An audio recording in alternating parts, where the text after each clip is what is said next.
علم امام زمان برابر علم خداست.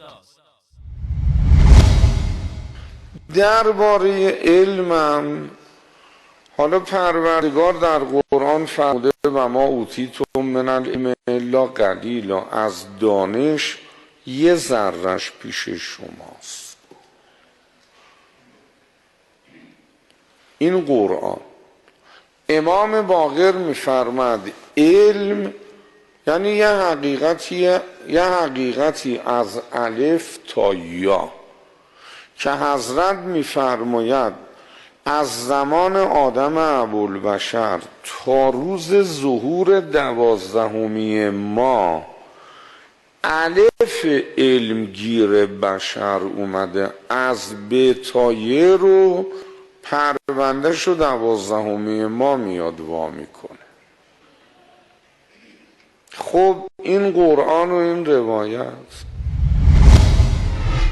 آیا مقام و منزلت امام زمان خیالی از مقام و منزلت رسول الله صلی الله علیه و آله و سلم و تمام انبیاء علیهم السلام برتر و بالاتر است که الله متعال برای تمام انبیاء علیهم السلام فقط الف علم را عطا نمود و برای امام زمان خیالی از با تا یا را؟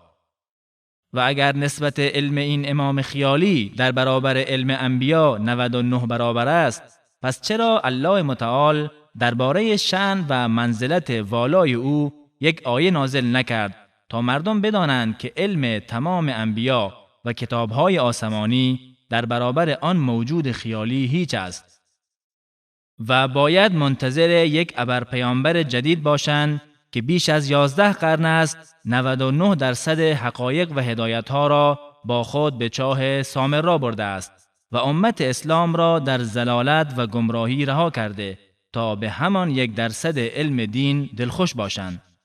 در حقیقت این آخوند می‌خواهد بگوید امام زمان همان الله متعال است، چون ذات او تعالی است که همه چیز را می‌داند و در مقایسه علم بشر با علم خود فرموده است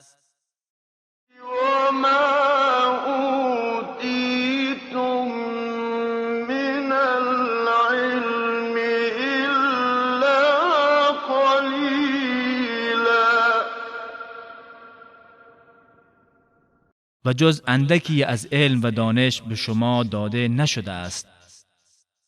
الله تعالی کمال علم را از صفات خاص خود می شمارد، اما این آخوند تمام این صفت را به امام زمان می بخشد.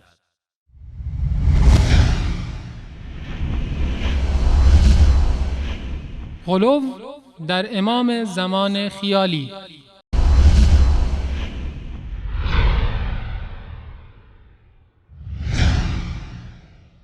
امروز همه کاره امام زمان ارواحنا له الفدا، یعنی هر نعمتی به من و شما میرسه از طریق امام زمان است، ممکن نیست از راه دیگری باشه. هدف شیعه رضایت امام زمان. شیعه باید بدونه اعمال من و اعمال شما هر روز به حضور آقا امام زمان عجل الله تعالی فرجه الشریف ارائه میشه. یک کاری بکنیم که امام زمان ما از ما راضی بشه.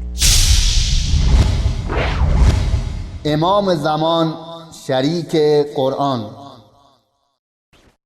بر ذات گرامی حجت المعبود کلمت المحمود، عهد معهود خداوند متعال و میثاق مؤکد پروردگار عالم و وعد صدق آفریدگار زمین و آسمان ولی العصر حجت الدهر امام الزمان خلیفة الرحمن شریک القرآن الحجة ابن الحسن المهدی عجل الله تعالی فرجه الشریف باد. امام زمان خیالی هادی کل.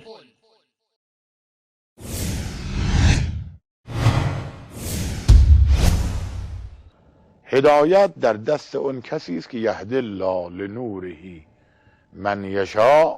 وقتی گیر میکنی هر جا تو هر چیزی که راه گم کنی، کار مهدی هدایت است. مهدی یعنی زیربنای هدایت، یعنی اون هدایت شده ای که تمام امر هدایت در او خلاصه شده و هادی اوست.